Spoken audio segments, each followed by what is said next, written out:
Pozdravljeni, dragi starši.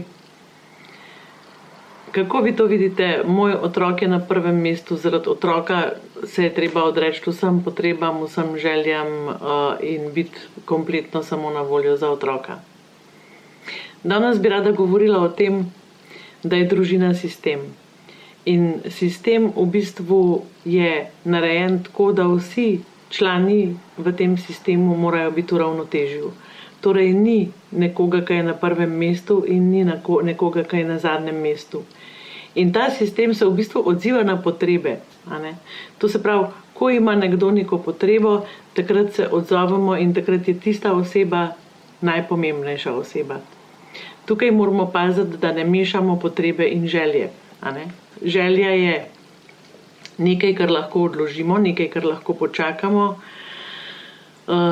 nekaj, kar nas v bistvu celo je to zelo dobro, da počakamo, da nimamo vedno takoj zadovoljenih želja, da razvijamo neko potrpežljivost, neko vztrajnost.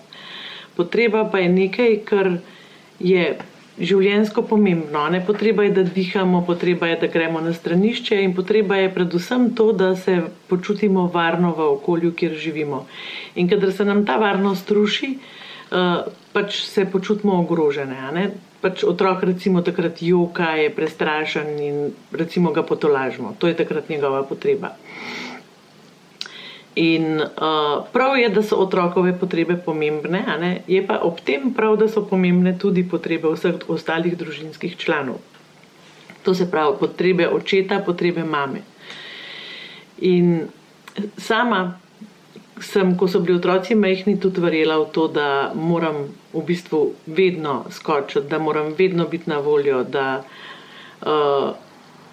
se moram odreči marsičemu zato, ker sem pač mama, in ker je to pač neko poslanstvo moje. Pri 4 otrocih je to bilo kar veselo včasih. In to sem tudi vestno počela. Dokler se nisem nekega dne pogledala v ogledalo, obupana, utrujena, znervirana, uničena in se vprašala, kaj jaz delam. Kaj jaz počnem, kaj delam mojim otrokom, kaj oni gledajo. In v resnici so gledali mamo, ki si ne postavlja nobenih meja, ki vse potrpi, ki se odreka, ki se žrtvuje. In v tistem trenutku sem si rekla, a tak vzorec jaz dajem mojim otrokom, tak vzorec dajem mojima hčerama. Skratka, vse za druge in nič zase. To je bil tudi moj vzorec. In sem začela ta vzorec spreminjati in težko mi je šlo od rok. Jaz sem se takrat v ogledalu videla neurejeno, nezainteresirano, samo sama bi hotela biti in si čist malo dahniti ušesa in možgane in telo in dušo in srce. In to sem si naredila s tem, ko sem si rekla vse za otroke, otroci so na prvem mestu. Pozabila sem na moje potrebe, pozabila sem na to, da moji otroci potrebujejo stabilno mamo, odraslo mamo. In da ta stabilna in odrasla mama potrebuje nek čas zase, zato da se regenerira, da se postavi in da lahko vzgaja. In v tistem trenutku sem se zelo močno zavedala, da vzgajam s svojim vedenjem, da otrokom dajem sporočilo, ženska nima nobenih meja, ženska nima nobenih potreb, ženska nima nobenih vesel. Ona je samo tista, ki kuha in pere in čisti in pospravlja in se smehlja, dokler se zmore. In otroci gledajo naš odnos do sebe in se od nas učijo. To se pravi, vzgoja tudi tisto, kar mi delamo kot starši našim otrokom. To je večji del vzgoje in tukaj je zelo, zelo pomemben del, v kakšne odrasle osebe bodo naši otroci zrasli.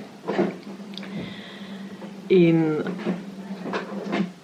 empatičen odziv do sebe in do drugih je en del, ki je zelo pomemben v družinskem sistemu. partnerski odnos in empatičen odziv v partnerskem odnosu in to, kako si midva razdeliva delo in kako sva se pripravljena slišati glede najinih potreb, je zelo pomemben del, ki ga prenašamo na otroke kot starši in kot njihovi vzgojitelji. In zato ni v redu, če kogarkoli v tem sistemu postavimo na prvo mesto in pozabimo na to, da smo vsi ljudje, da se vsi razvijamo in rastamo, dokler smo na svetu in da zato rabimo neke pogoje. In mi odrasli si te pogoje lahko zagotovimo sami, otroku jih pa zagotavljamo mi in seveda v tem tudi postavljamo meje. Skratka, skrbimo, da smo avtoriteta, skrbimo, da smo odgovorni in skrbimo tudi za to, da ne prevzame otrok teh naših vlog in da nekoč potem zgleda, kot da otrok vodi našo družino. Teh zgodb je na današnji dan zelo, zelo veliko na svetu. Zdaj vam pa želim lep dan in nasvidenje v naslednjem posnetku.